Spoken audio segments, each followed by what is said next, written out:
Okay, I've got a Kubota L39 with the B1000 backhoe.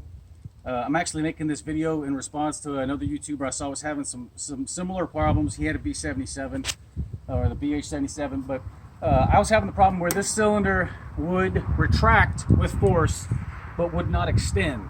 If you lean the whole backhoe over and open the valve, it would swing down, but there was no force behind it.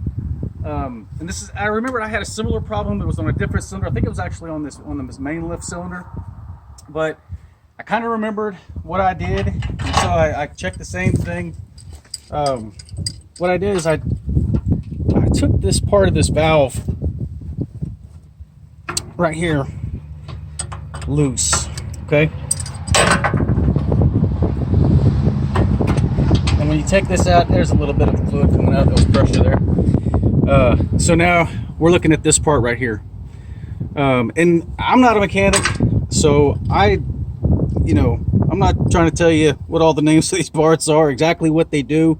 The way I fixed the other one was I actually took it apart. I took it apart a little too quickly. Ended up with a bunch of pieces in my hand. And so I had to figure out how it went back together.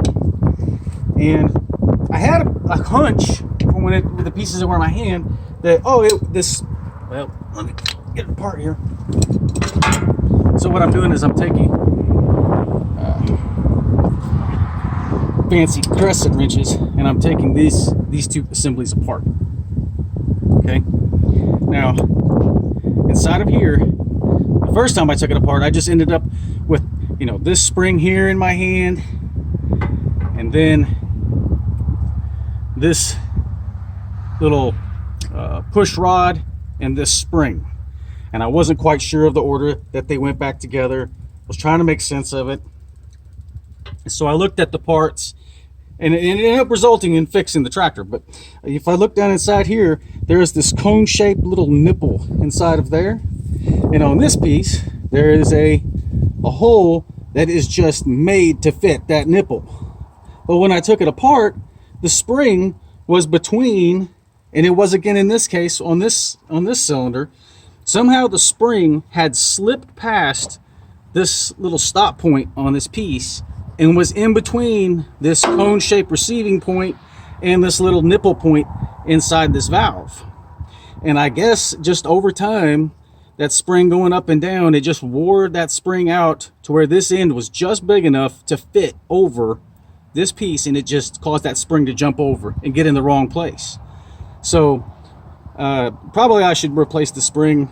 Probably I probably could buy this whole assembly just new and just bolt it on and be done with it. But I'm out at the property right now, and all the mechanics are booked up. I'm just flipping the spring over, and because that side's not going to be as worn out yet, and then I just got to put this back together. I'm gonna seat this plunger back in here. Do it this way.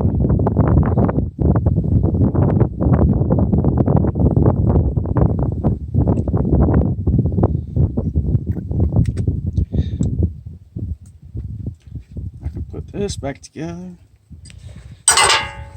Just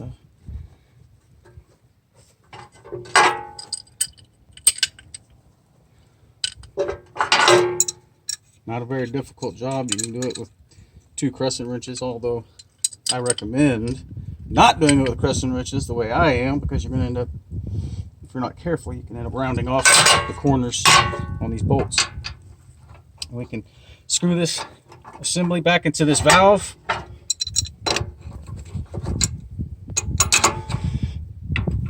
And I think when I was looking on the BT77, it looked like whatever the name of this valve piece would be was actually mounted on the sides. I think on that video I was watching of yours.